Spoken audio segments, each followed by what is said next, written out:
Habang malayo ang tingin sa kalangitan ni Luo Qingyu ay kanyang sinabihan si Chu Ziyu na kung saan daw ba napunta ang katulad niya na isang pseudo-emperor.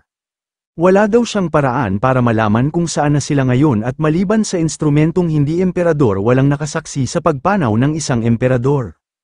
At dagdag pa ni Luo Qingyu kay Chu Ziyu na habang mayroong pinalabas na isang bagay sa kanyang kamay na dahil kanya daw siyang na-unsealed may utang daw siya sa kanya na isang karma para dito, sa pamamagitan daw ng jade plate na ito na mayroong tatak ng isang hibla ng kanyang kalooban, sa oras daw na nasa panganib ang ating bida maaari lang daw niya itong durugin ang jade plate at darating daw siya para kanya siyang tulungan.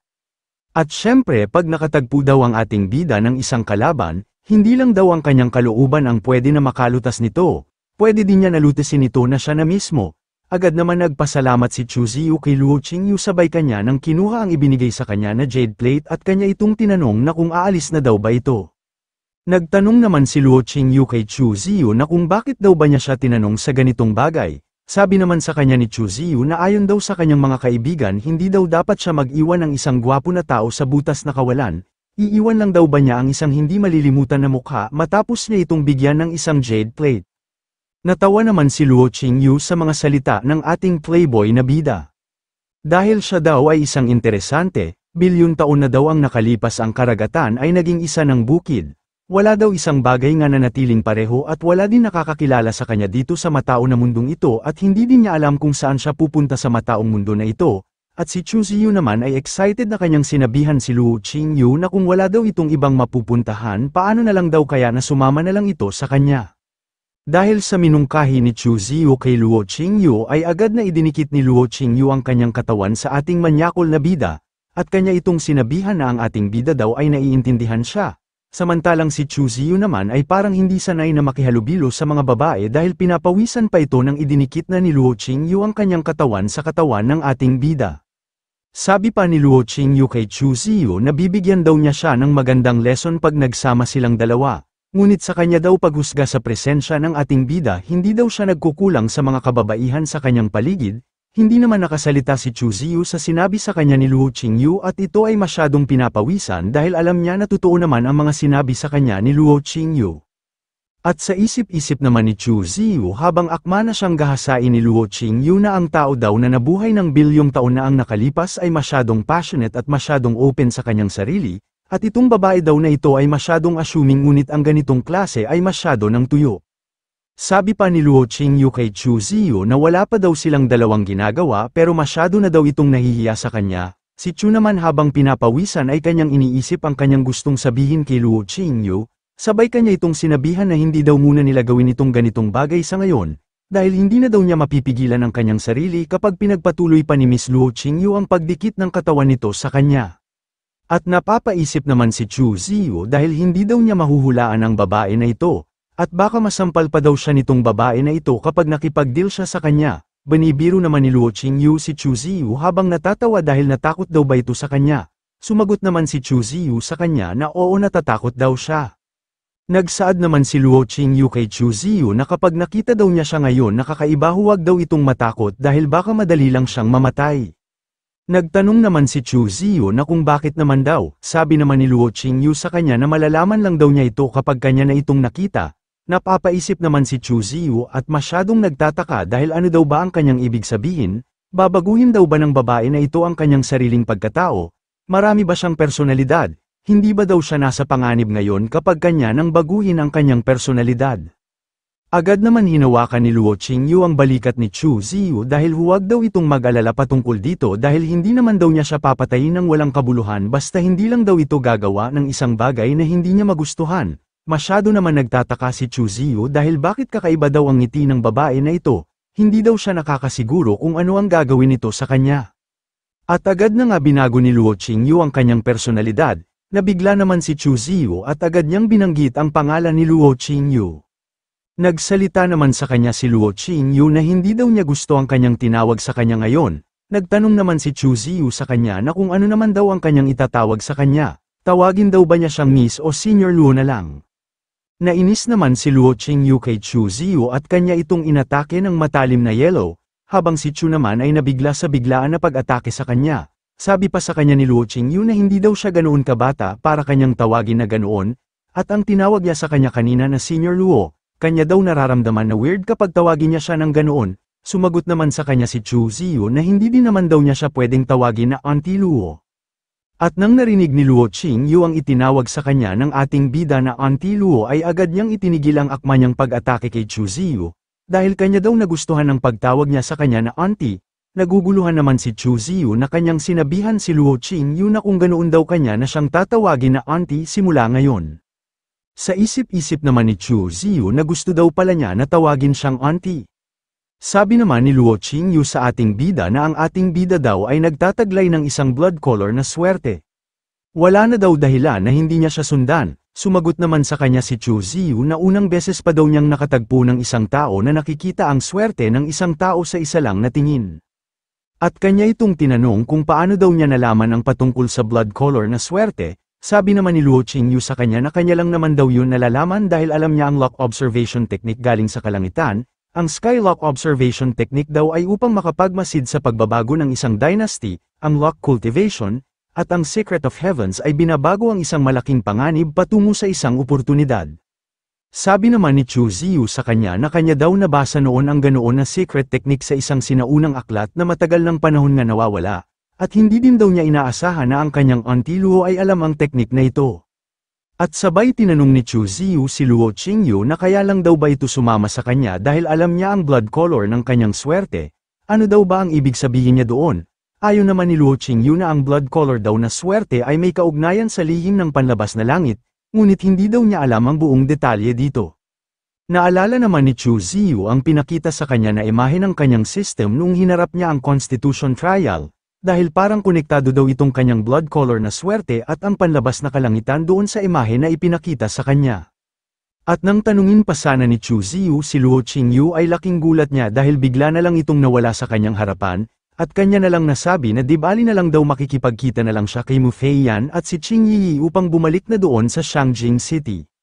At dako naman tayo sa Heian City dito makikita ang mga maraming mga mamamayan sa pamilihan, at makikita din dito si Luo Qingyu na kanyang sinabihan ang matanda na gusto daw niya itong rock sugar calabash, at matapos makabili si Luo Qingyu ay makikita ito na agad niyang kinain ang kanyang binili at masyado itong nasarapan sa pagkain.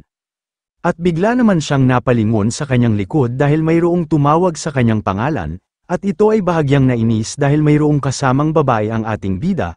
At nagsalita si Mu Feiyan kay Chu Ziyu habang hindi makapaniwala sa babae na kung ito na ba daw ang kanyang ikinukwento sa kanya na isang kahanga-hanga na isang senior.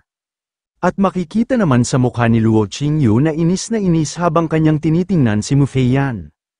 At agad niya silang sinigawan na kung saan naman daw sila pupunta, sabihin daw nila sa kanya ang eksaktong daanan, habang ang tatlo naman ay natakot sa pinakitang ugali sa kanila ni Luo Qingyu. Sabi naman ni Chu Ziyu sa kanya habang takot na pupunta daw sila sa Shangjing City, nagulat naman sila Chu Ziyu at Mu Feiyan sa ipinakita sa kanila ni Luo Qingyu dahil kanya lang itinaas ang kanyang isang kamay at bigla na lang itong nagkaroon ng isang portal patungo sa Shangjing City. At dako naman tayo sa Shangjing City sa Taisu Embassy, at sa loob ng embassy makikita si Meng Dai na kanyang sinabihan si Chu Ziyu na hindi daw niya tinupad ang kanyang mga instruction. Pero sa kanya namang isip-isip habang inis na tinitingnan sila Chu Ziyu na matapos daw pumunta kahit saan itong kanyang manyakol na disciple ay nagdala pa ito ng isa pang babae dito. At agad naman pinakilala ni Chu Ziyu sila Meng Dai at ang Yao Si Holy Daughter kay Luo Qingyu at pinakilala din niya kay Meng Dai at ng Yao Si Holy Daughter si Luo Qingyu, saad pa niya sa kanila na ang cultivation daw ni Luo Qingyu ay masyadong mataas. At nagkatitigan na nga si Meng Dai at si Luo Qingyu, napapaisip naman si Meng Dai habang kanyang tinitingnan si Luo Qingyu na masasabi daw niya sa kanyang sarili na ang babae na ito ay hindi simple, hindi man lang daw niya masabi ang eksaktong cultivation at ang lakas niya, siguro ang cultivation ng babae na ito ay hindi bababa sa isang Saint King. At nagsalita na nga si Meng Dai kay Luo Qingyu na ang kanya daw pangalan ay si Chi Meng Dai, sana daw maging kanyang mabuting kasama si Luo Qingyu. Tumugon naman sa kanya si Luo Qingyu na hindi na daw siya masama na isang constitution at tawagin na lang daw niya siyang auntie katulad ng tawag sa kanya ni Chu Ziyu. Nabigla naman si Meng Dai sa sinabi sa kanya ni Luo Qingyu at kanya siyang sinabihan na sa tingin daw niya hindi magandang idea na tawagin siyang auntie ng kanyang disciple, at kung tatawagin daw niya siya ng ganoon parang hindi naman daw ito tama.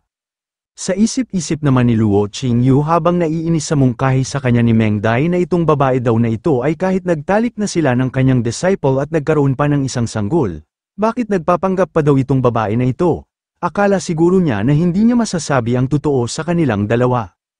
Nainis naman si Meng Dai kay Luo Qingyu dahil bakit daw masama ang tingin ng babae na ito sa kanya, o baka nababasa niya ang kanyang iniisip ngayon at ang totoong relasyon nila ng kanyang disciple.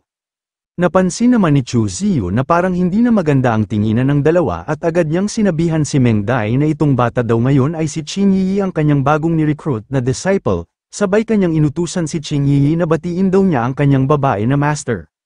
Agad naman humingi ng patawad si Chu Ziyu kay Meng Dai dahil dapat lola daw pala ang dapat na itawag sa kanya ni Qing Yi. Hindi naman nakasalita si Meng Dai sa pinagsasabi ni Chu Ziyu dahil maraming mga tao ang nakapalibot sa kanila. Maging ang Yao si Holy Daughter at si Luo Qingyu ay hindi na lang nakasalita sa pinagsasabi ni Chu Ziyu. Nakangiti naman na binabati ni Qing Yi si Meng Dai, at si Meng Dai naman ay nakangiti na kanyang sinabihan si Qing Yi na ang kanya daw kakayahan ay hindi na masama. Sabay mayroon itong inabot na isang bracelet kay Qing Yi, dahil itong bracelet daw ay para sa kanya. Natuwa naman si Qing Yi habang isinuot ni Meng Dai sa kanyang kamay ang isang bracelet at agad itong nagpapasalamat. Nagsalita naman si Luo Qingyu kay Chu Ziyu na kailangan daw niyang suriin ang kanyang sariling cultivation kung kaya kinakailangan daw niya ng isang palas na hindi na ginagamit. Sumagot naman sa kanya si Chu Ziyu na sundan lang daw niya siya kasama si Qing Yi dahil dadalhin daw niya siya doon sa kanyang tirahan. Nagsalita naman kay Chu Ziyu ang Yao si Holy Daughter na pupuntahan daw niya siya mamaya at sana daw magkikita silang muli mamayang gabi. Ang selosa naman na si Meng Dai nang kanyang narinig ang kahilingan ng Yao si Holy Daughter kay Chu Ziyu ay inis na inis, dahil bakit pa daw makikipagkita itong babae na ito sa kanyang disciple mamayang gabi. At nang sila Chu Ziyu at si Meng Dai na lang sa lugar, agad naman pinagalitan ni Meng Dai si Chu Ziyu at kanya itong tinanong na sabihin daw niya sa kanya ang totoo kung saan ito pumunta sa nakalipas na isang buwan, at kanya din daw napansin na ang cultivation ni Elder Mufeiyan ay nag-improve ng sobra sa loob lamang ng isang buwan. Ito daw ba ay kagagawa ng kanyang manyakol na disciple?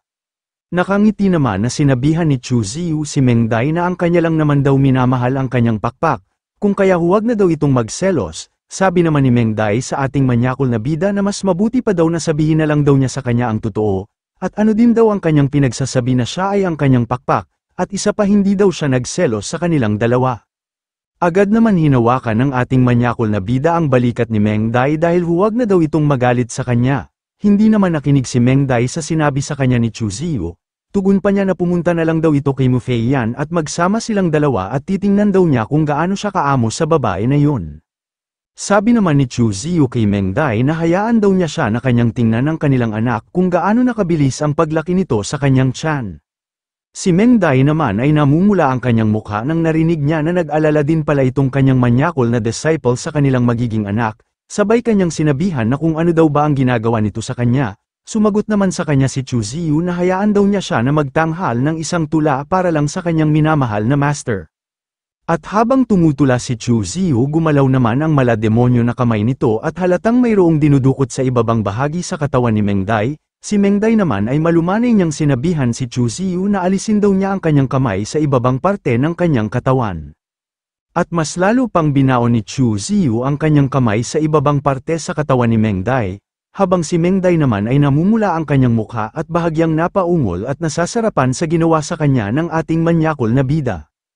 At lumipas ang 2 oras nagsimula na sila sa kanilang madalas na ginagawa.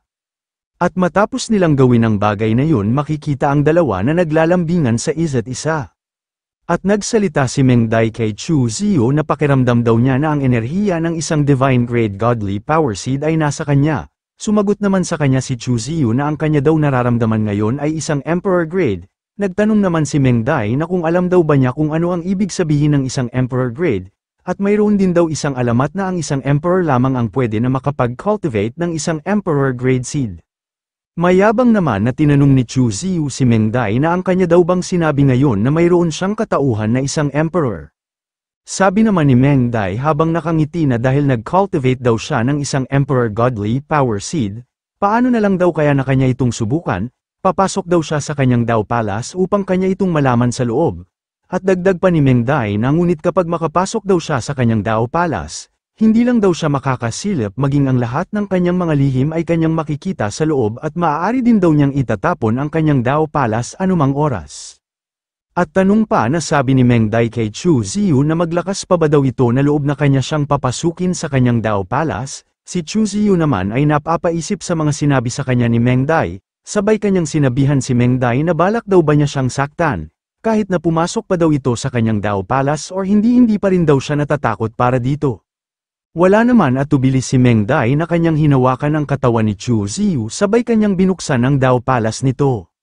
Sa ilang sandali makikita si Meng Dai na nasa loob na ng Dao Palace ni Chu Ziyu, at nang kanyang tiningnan ang loob ng Dao Palace ni Chu Ziyu namangha siya sa kanyang nakita dahil ito daw ba ang Sea of Consciousness ni Chu Ziyu, posible daw ba itong ganito dahil hindi pa daw siya nakakita ng ganitong consciousness simula pa noon, nakapagtataka daw ito dahil masyado daw itong malakas na pundasyon, hindi na daw siya magugulat na masyadong malakas si Chu Ziyu.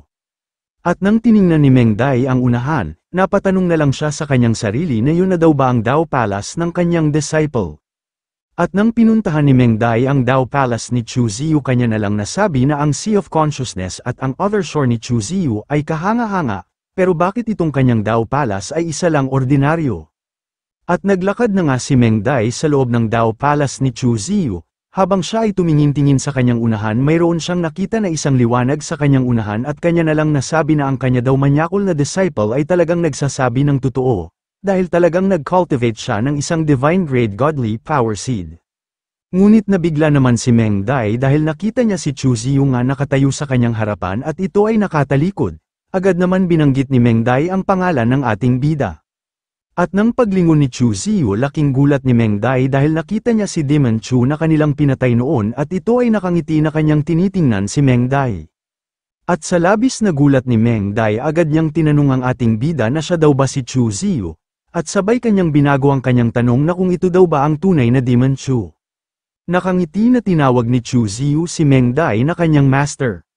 Si Meng Dai naman ay kanyang sinabihan si Chu Ziyu na hindi daw siya ang kanyang tunay na disciple. At dagdag pa niya na kung siya daw ba talaga si Chu Ziyu bakit kamukha daw siya ni Demon Chu, sa isip-isip naman ni Chu Ziyu na ang kanya daw master ay nakita ang kanyang godly power seed, at maari din daw niya itong kunin para sa kanyang sarili ngunit hindi niya ito ginawa, at kung ang kanyang master ay nalaman ang kanyang totoong pagkatao at hindi ito kikilos laban sa kanya ibig sabihin nagtitiwala sa kanya ang kanyang master. Nagsalita naman si Chu Ziyu na ang Chu Ziyu daw na bumalik ay siya, at ang Tai Su Holy Son ay siya din. Hindi naman naniwala si Meng Dai sa mga sinabi sa kanya ni Chu Ziyu at kanya lang itong tinanong kung nasaan na daw ba ang kanyang disciple na si Chu Ziyu, o baka kanyang napossessed ang katawan ng kanyang disciple, pero ito daw ay isang imposible, dahil kung kanya talaga itong napossess paano daw niya nahanap ang primordial sword intent sa kanilang lupain sa simula pa lang. Sumagot naman sa kanya si Chu Ziyu na mayroon daw siyang isang teknik na kayang mag-possess na katulad ng muling pagsilang, at dapat magpasalamat daw ito sa kanya. Pero di bali na lang daw yun, dahil ang totoong katawan nitong kanyang napossessed ay namatay sa Jishan District 30 taon na ang nakalipas, at siya ay kanyang napossessed ngunit kanya daw niligtas ang buhay ng kanyang disciple, kung kaya hindi talaga siya ang pumatay sa kanyang disciple. Nagsalita naman sa kanya si Meng Dai na mayroong halong gulat na ibig daw ba niyang sabihin na plano na niya ito 30 taon na ang nakalipas, hindi na daw ito nakapagtataka sa kanya dahil siya si Demon Chu. Sabi naman ni Chu Ziyu kay Meng Dai na buong buhay daw niya ay nagbabalak siya ng masama sa mga maraming tao, ngunit sa hindi inaasahan muli siyang isinilang sa Tai Su Holy Ground at kanyang napossessed ang orihinal na katawan ni Chu Ziyu, o baka ang nangyari sa kanya ngayon ay isang tadhana. Sabi naman sa kanya ni Meng Dai na kaya daw ba niya siya kinukontrol upang kanyang gawing kasangkapan upang lumakas, para makapaghiganti sa mga pumatay sa kanya noon. Hindi naman tinanggi ni Chu Ziyu na tama ang hinala sa kanya ni Meng Dai na ginamit lang niya siya na kasangkapan simula pa lang noong una. At mayroong plano na maghigante sa kanila, ngunit sa kabila ng kanilang matagal na pagsasama kanyang na-realize na ang kanya daw palang master ay isang cute at naramdaman din niya na umiibig na siya sa kanyang master. Agad naman pinatigil ni Meng Dai ang pagsasalita ni Chu Ziyu dahil itigil na daw nila ang usapin ng pag-ibig. Dahil hindi naman daw siya ang kanyang disciple at sa tingin daw ba niya papatawarin pa niya siya sa kanyang pagbabalak sa kanya at ang kanyang mga panluloko sa kanya. Sumagot naman sa kanya si Chu Ziyu na ang kanila daw kinaroroonan ngayon ay ang kanyang Dao Palace, hindi daw niya siya pipigilan kung ano ang kanyang balak na gawin sa kanya ngayon, At kung gusto daw niya siyang patayin gawin na daw niya sa kanya ngayon dahil hindi daw niya siya pipigilan sa lahat niyang gawin. Makikita naman si Meng Dai na akma na niya sanang bigyan ng sampal ang ating bida pero hindi niya magawa dahil batid niya sa kanyang kalooban na hindi niya kayang saktan ang kanyang minamahal. Nakapikit lang naman ang mga mata ni Chu Ziyu at kanyang sinabihan si Meng Dai na gawin na daw niya sa kanya ang kanyang gustong gawin ngayon. Si Meng Dai naman ay kahit anong pilit niya pero hindi niya kaya na kanyang saktan si Chu Ziyu, at makikita sa kanyang mukha na seryoso lang na nakatingin kay Chu Ziyu.